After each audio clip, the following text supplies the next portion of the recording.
This game, The Killing Antidote, this game has somehow arrived on my top, what would I say? It's definitely in my top 10 of the year video game. And I was trying to figure out why I like this game so much. It is well done.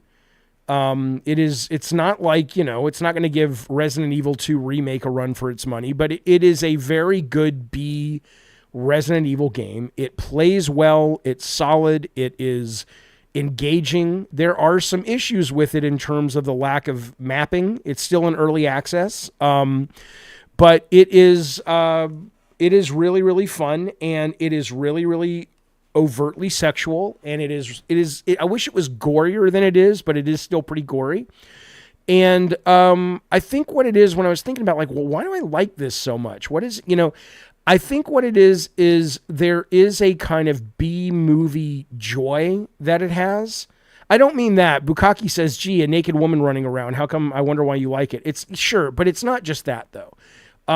There is a kind of embracing and acceptance and love of just being what it is. It's not trying to be like some amazing story. There's no message. There's no vision of the director other than, oh, cool, sex and gore is fun, watch this. And I think there's just a sort of an innocence in some ways, and a purity and a joy in some ways that it really resonates with me. So I dig it. I dig it. Ravno says the environments are clearly marked. It's only sexual when you refuse to dress her in the clothing. Look, she's wearing I found her some thigh-high boots. She's wearing thigh-high boots, sunglasses, just her underwear that gets ripped and damaged when she takes damage as a character. And I just found her some earrings. It's good. It's fun. And then later on, you take a shower. It doesn't show you anything, but that shower can go on as long as you want it to. Look at this. She opens. This is a fun game. Look at that. Finally found the ability to turn the water on, give her a shower. You can mod her naked if you want, but it's an R-rated game. It's not one of those X-rated kind of porn videos or anything or porn games like you can get on Steam. It's a total, I'm showing it to you on YouTube. That's as bawdy as it gets, but it feels like a really, there's a joy to it. There's a joy to its innocence and its lack of pretentiousness. I think that's what it is. That's what really speaks to me about this. A big part of what speaks to me about this game.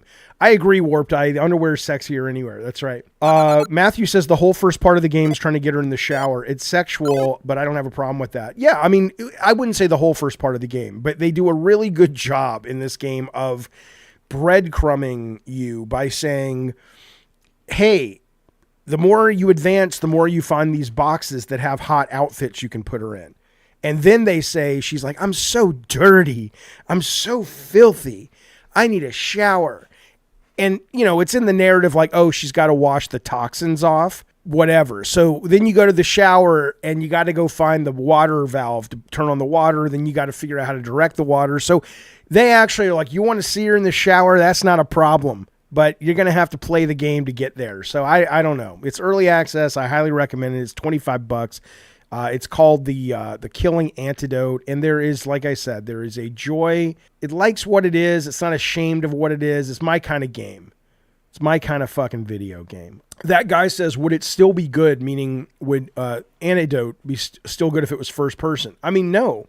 I mean, it would still be functional as a straight up game, but it would not be as titillating. It would not, the very things that I just mentioned that breadcrumb you, like by itself without the titillating part and the gore, the game is like a very well-crafted ripoff of the most benign but still decent parts of Resident Evil. It is not a great game, but it is a great experience, is what I would say. Jonathan says, are people really getting off on video game characters? I'm sure they are, but this is kind of almost my point on this, Jonathan, is that it's not that like there are plenty of video games that you can play if you want to basically, get aroused and get off. That's the dime a dozen.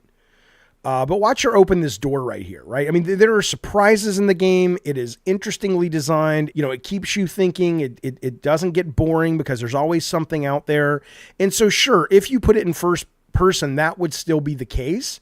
But there's something about also just the fact that it's like, you like horror? Cool, we got you covered. You like games like Resident Evil? Cool. Look at this cool room where all the zombies are hanging from nooses, and if you don't chop them into pieces before you free them, because you have to free them to turn on the computer, which you have to do, then they will be much more difficult. So what you learn in the puzzle is, okay, come into the room and chop them, take their body parts off before you drop them from the ceiling, right? All that stuff would still be there, but you would lose the part of it that's just like, it's so fucking over the top with its gratuitous sexuality. But it's not porn. It's not X-rated. It's just a joy of that kind of sentiment and that kind of, movies like they made in the 80s. I fucking love it.